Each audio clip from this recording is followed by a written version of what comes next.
ततो युद्धपरिश्रान्तं समरे चिन्तया स्थितं रावणं चाग्रतो दृष्ट्वा युद्धाय समुपस्थितम्।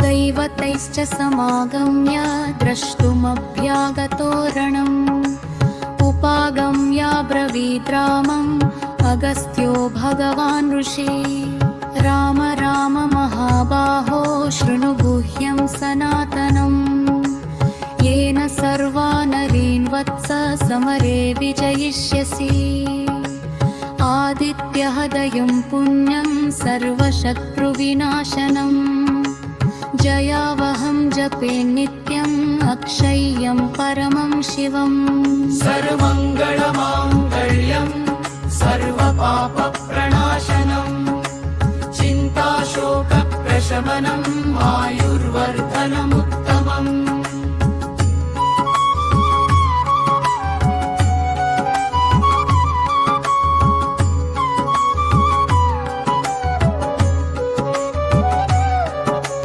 रश्मिमन्तं समुद्यन्तं देवासुरनमस्कृतं पूजयस्व विवस्वन्तं भास्करं भुवनेश्वरम् सर्वदेवात्मको हेश तेजस्वी रश्मिभावन येष देवासुरगणान् लोकान् पाति गभस्तिभिः येष ब्रह्मा च विष्णुश्च शिवस्कन्दः प्रजापतिः महेन्द्रो धनदः कालो यमः सोमो ह्यपाम्पतिः पितरो वसवः साध्या ह्यश्विनौ मरुतो मनुः वायुर्वह्नि प्रजा प्राणऋतुकर्ता प्रभाकर आदित्यः सविता सूर्य खगवः पूषा गभस्तिमान् सुवर्णसदृशो भानु हिरण्यरेता दिवाकरः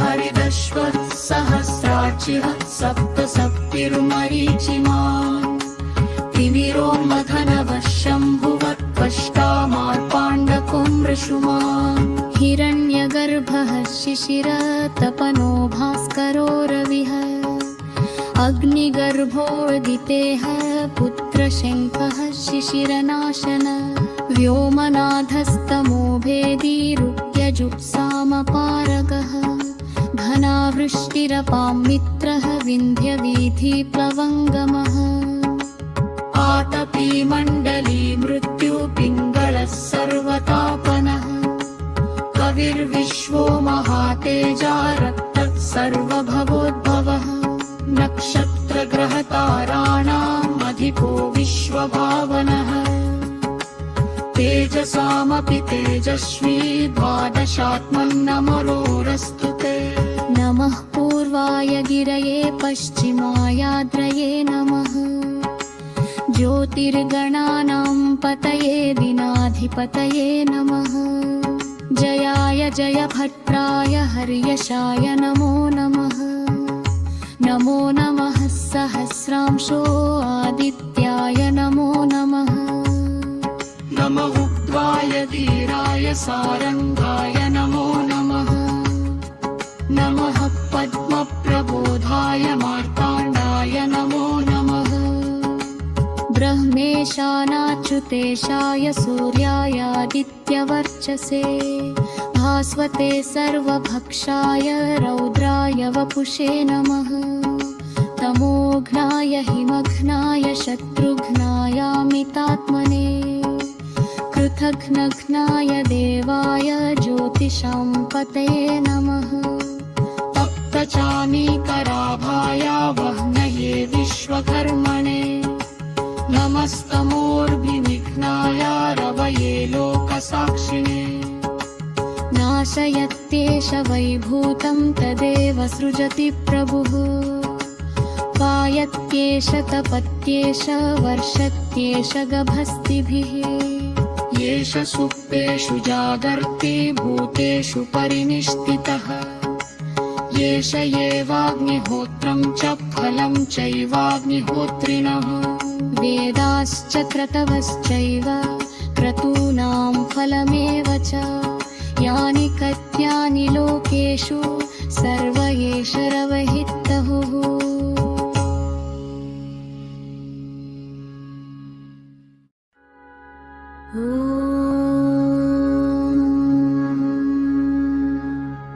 ततो युद्धपरिश्रान्तं समरे चिन्तया स्थितं रावणं चाग्रतो दृष्ट्वा युद्धाय समुपस्थितम्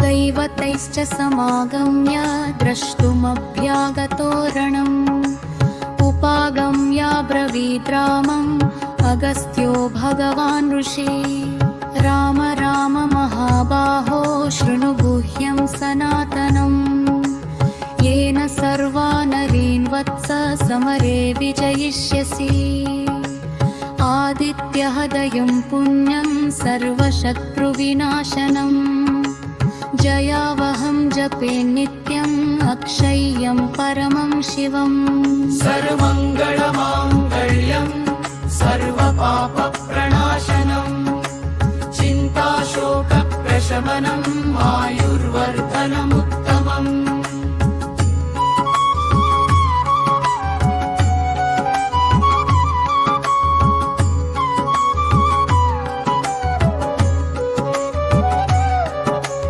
रश्मिमन्तं समुद्यन्तं देवासुरनमस्कृतं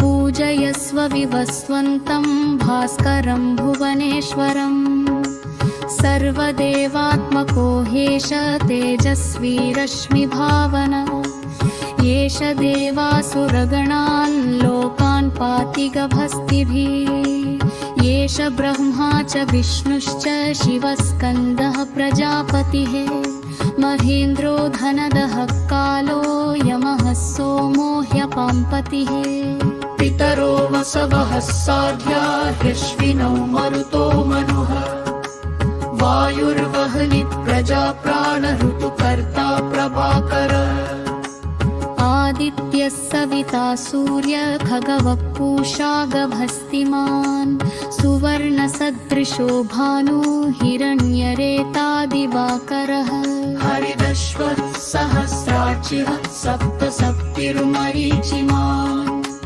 तिमिरोन्मथनवः शम्भुवः त्वष्टा मृषुमान् हिरण्यगर्भः शिशिरतपनो भास्करो रविः अग्निगर्भोदितेः पुत्रशङ्खः शिशिरनाशन व्योमनाथस्तमो भेदी रुक्यजुक्सामपारगः घनावृष्टिरपां मित्रः विन्ध्यवीथिप्लवङ्गमः आतपी मण्डली मृत्युपिङ्गलः सर्वतापनः कविर्विश्वो महातेजा रक्तः सर्वभवोद्भवः नक्षत्रग्रहताराणाम् अधिपो विश्वभावनः तेजसामपि तेजस्वी द्वादशात्मन्नमरोरस्तु ते नमः पूर्वाय गिरये पश्चिमायाद्रये नमः ज्योतिर्गणानां पतये दिनाधिपतये नमः जयाय जयभट्टाय हर्यशाय नमो नमः नमो नमः सहस्रांशो आदित्याय नमो नमः नमः उग्ध्वाय धीराय सारङ्गाय नमो नमः नमः पद्मप्रबोधाय मार्ताण्डाय नमो नमः ब्रह्मेशानाच्युतेशाय सूर्यायादित्यवर्चसे भास्वते सर्वभक्षाय रौद्राय वपुषे नमः तमोघ्नाय हिमघ्नाय शत्रुघ्नायामितात्मने पथघ्नघ्नाय देवाय ज्योतिषां पतये नमः तप्तचानीकराभाय वह्नये विश्वकर्मणे नमस्तमोर्भिनिघ्नाय रवये लोकसाक्षिणे नाशयत्येष वैभूतं तदेव सृजति प्रभुः पायत्येष तपत्येष वर्षत्येष गभस्तिभिः येष सुप्तेषु जागर्ति भूतेषु परिनिष्ठितः येष एवाग्निहोत्रं च फलं चैवाग्निहोत्रिणः वेदाश्च क्रतवश्चैव क्रतूनां फलमेव च यानि कत्यानि लोकेषु सर्व एष रवहितहुः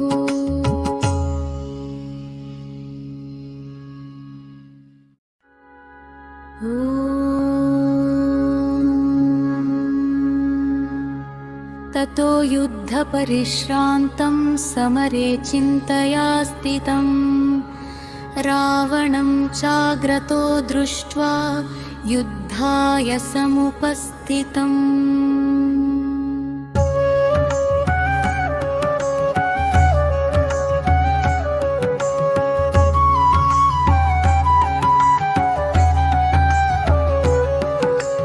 दैवतैश्च समागम्य द्रष्टुमभ्यागतो रणम् उपागम्य ब्रवीद्रामम् अगस्त्यो भगवान् ऋषि राम राम महाबाहो शृणु गुह्यं सनातनम् येन सर्वानरीन् वत्स समरे विजयिष्यसि आदित्यहदयं पुण्यं सर्वशत्रुविनाशनम् जयावहं जपे नित्यम् अक्षय्यं परमं शिवम् सर्वमङ्गलमाङ्गल्यं सर्वपापप्रणाशनम् चिन्ताशोकप्रशमनम् आयुर्वर्धनमुत्तमम्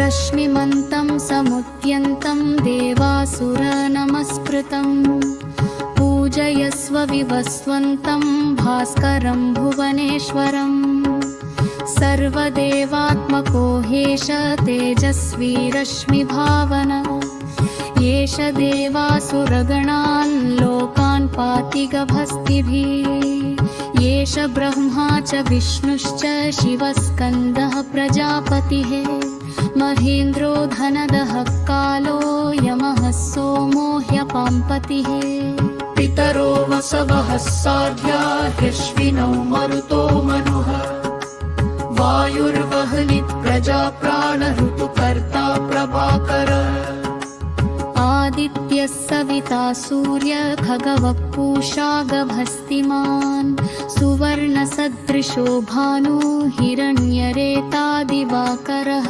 हरिदश्वः सहस्राचिः सप्त सप्तिर्मरीचिमान् तिमिरो मधनवः शम्भुवः त्वष्टा मृषुमान् हिरण्यगर्भः शिशिरः तपनो भास्करो रविः अग्निगर्भोदितेः पुत्रशङ्खः शिशिरनाशन व्योमनाथस्तमो भेदी रुक्यजुक्सामपारगः घनावृष्टिरपां मित्रः विन्ध्यवीथिप्लवङ्गमः आतपी मण्डली मृत्युपिङ्गलः सर्वतापनः कविर्विश्वो महातेजा रक्तः सर्वभवोद्भवः नक्षत्रग्रहताराणाम् अधिपो विश्वभावनः तेजसामपि तेजस्वी द्वादशात्मन्नमरोरस्तु ते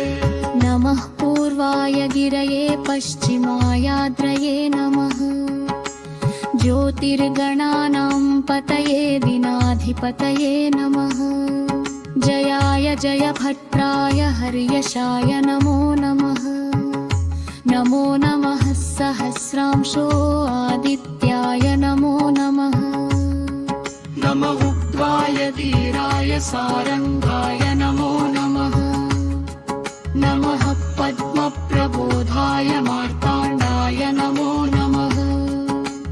ब्रह्मेशानाच्युतेशाय सूर्यायादित्यवर्चसे भास्वते सर्वभक्षाय रौद्राय वपुषे नमः तमोघ्नाय हिमघ्नाय शत्रुघ्नायामितात्मने कृतघ्नघ्नाय देवाय ज्योतिषां पतये नमः तप्तचामीकराभाय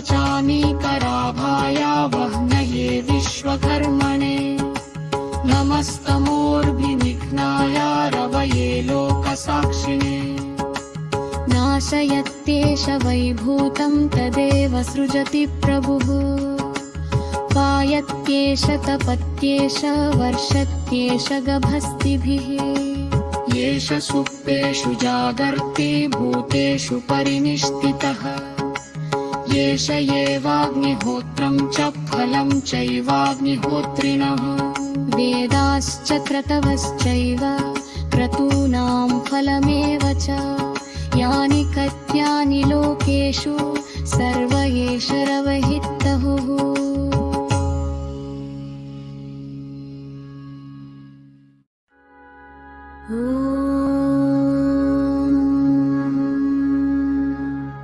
ततो युद्धपरिश्रान्तं समरे चिन्तया स्थितं रावणं चाग्रतो दृष्ट्वा युद्धाय समुपस्थितम्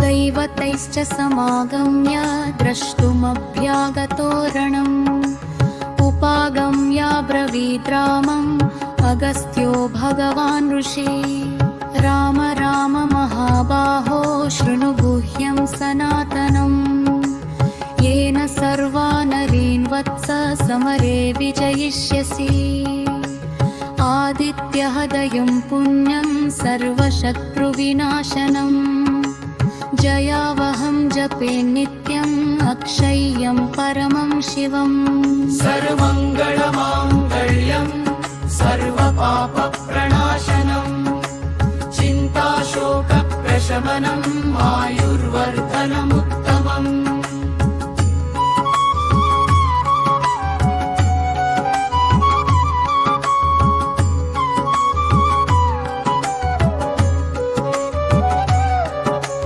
रश्मिमन्तं समुद्यन्तं देवासुरनमस्कृतं पूजयस्व विवस्वन्तं भास्करं भुवनेश्वरं सर्वदेवात्मको हेश तेजस्वी रश्मिभावन येष देवासुरगणान् लोकान् पाति गभस्तिभिः येष ब्रह्मा च विष्णुश्च शिवस्कन्दः प्रजापतिः महेन्द्रो धनदः कालो यमः सोमो ह्यपाम्पतिः पितरो वसवः साध्या ह्यश्विनौ मरुतो मनुः वायुर्वह्नि प्रजा प्राणऋतुकर्ता प्रभाकर आदित्यः सविता सूर्य खगवः पूषा गभस्तिमान् सुवर्णसदृशो भानु हिरण्यरेता दिवाकरः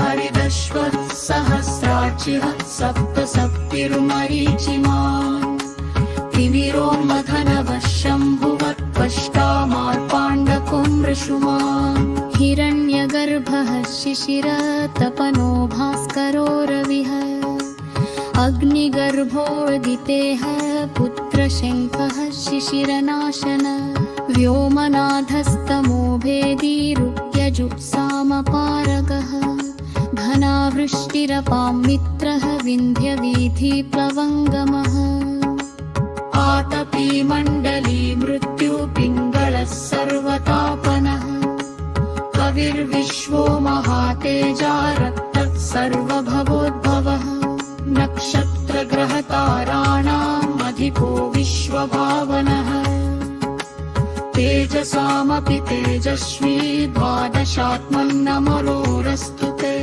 नमः पूर्वाय गिरये पश्चिमायाद्रये नमः ज्योतिर्गणानां पतये दिनाधिपतये नमः। जयाय जयभद्राय हर्यशाय नमो नमः। नमो नमः सहस्रांशो आदित्याय नमो नमः। नमः उग्राय धीराय सारंगाय नमो नमः। नमः पद्मप्रबोधाय मार्ताण्डाय नमो नमः।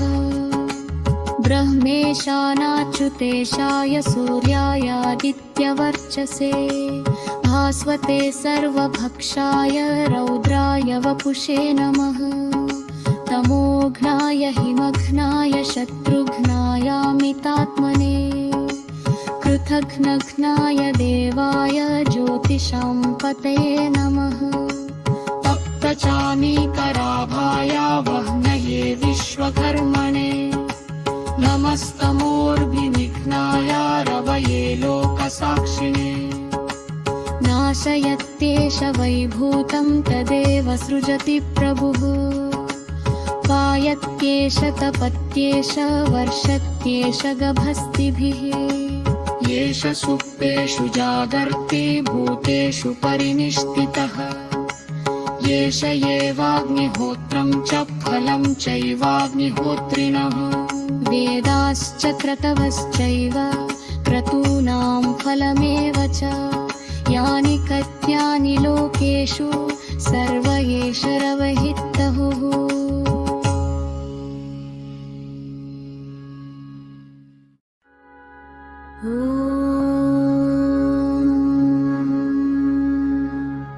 ततो युद्धपरिश्रान्तं समरे चिन्तया स्थितं रावणं चाग्रतो दृष्ट्वा युद्धाय समुपस्थितम्।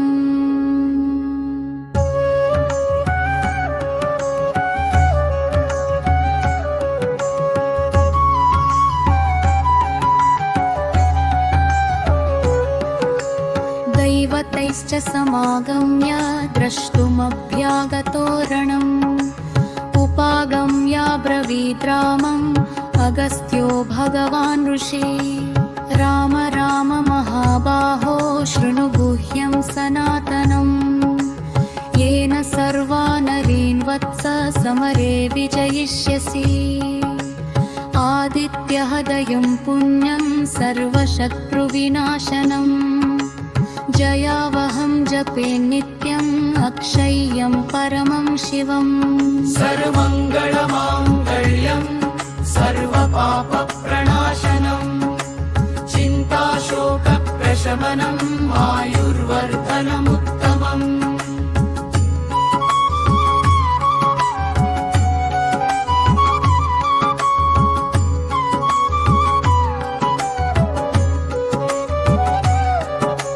रश्मिमन्तं समुद्यन्तं देवासुरनमस्कृतं।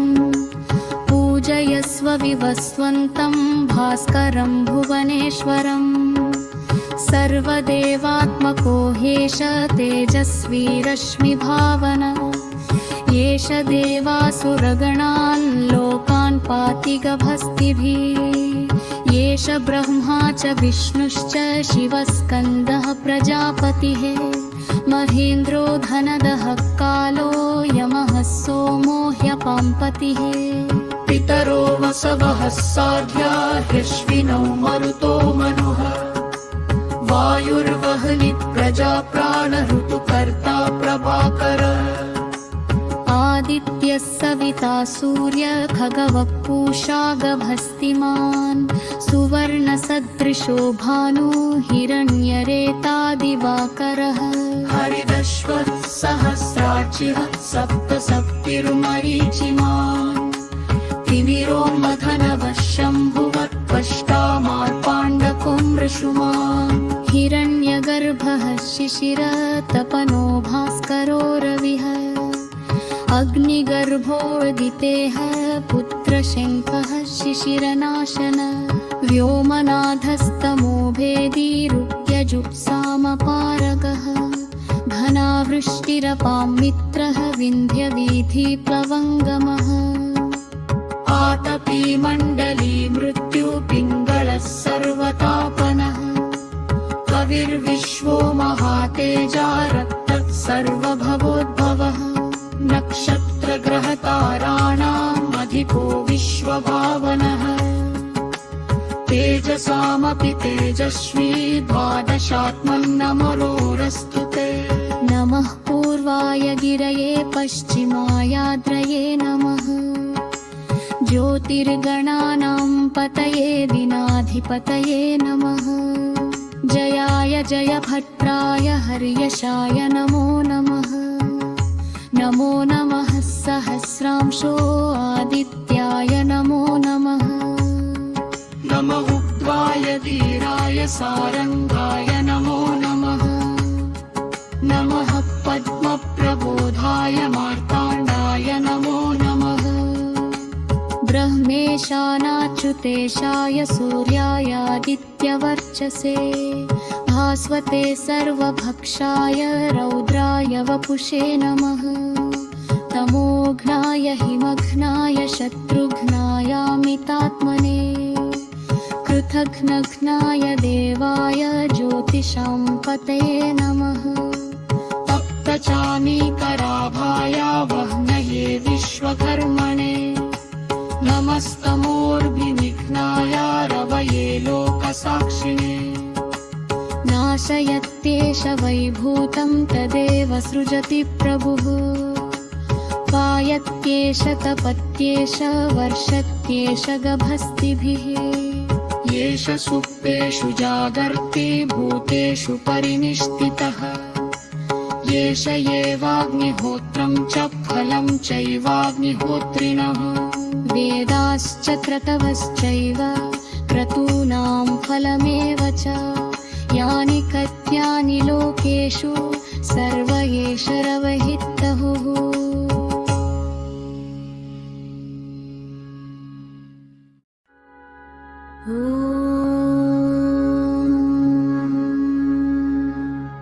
ततो युद्धपरिश्रान्तं समरे चिन्तया स्थितं रावणं चाग्रतो दृष्ट्वा युद्धाय समुपस्थितम्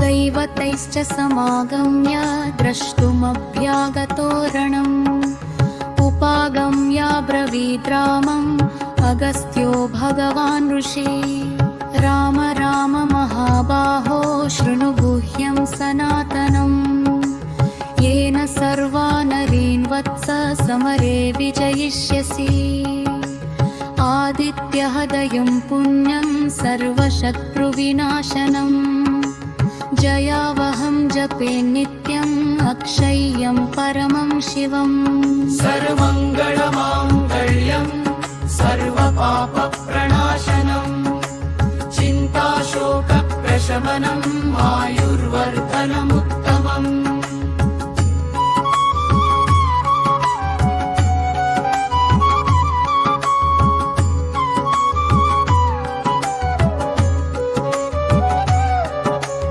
रश्मिमन्तं समुद्यन्तं देवासुरनमस्कृतं पूजयस्व विवस्वन्तं भास्करं भुवनेश्वरम् सर्वदेवात्मको ह्येष तेजस्वी रश्मिभावना येष देवासुरगणान् लोकान् पाति गभस्तिभिः येष ब्रह्मा च विष्णुश्च शिवस्कन्दः प्रजापतिः महेन्द्रो धनदः कालो यमः सोमो ह्यपाम्पतिः पितरो वसवः साध्या ह्यश्विनौ मरुतो मनुः वायुर्वह्नि प्रजा प्राणऋतुकर्ता प्रभाकर आदित्यः सविता सूर्य खगवः पूषा गभस्तिमान् सुवर्णसदृशो भानु हिरण्यरेता दिवाकरः हरिदश्वः सहस्राचिः सप्तसप्तिर्मरीचिमान् तिमिरोन्मथनवः शम्भुवः त्वष्टा मार्ताण्डको मृषुमान् हिरण्यगर्भः शिशिरतपनो भास्करो रविः अग्निगर्भोदितेः पुत्रशङ्खः शिशिरनाशन व्योमनाथस्तमो भेदी रुक्यजुत्सामपारगः घनावृष्टिरपां मित्रः विन्ध्यवीथिप्लवङ्गमः आतपी मण्डली मृत्युपिङ्गलः सर्वतापनः कविर्विश्वो महातेजा रक्तः सर्वभवोद्भवः नक्षत्रग्रहताराणाम् अधिपो विश्वभावनः तेजसामपि तेजस्वी द्वादशात्मन्नमरोरस्तु ते नमः पूर्वाय गिरये पश्चिमायाद्रये नमः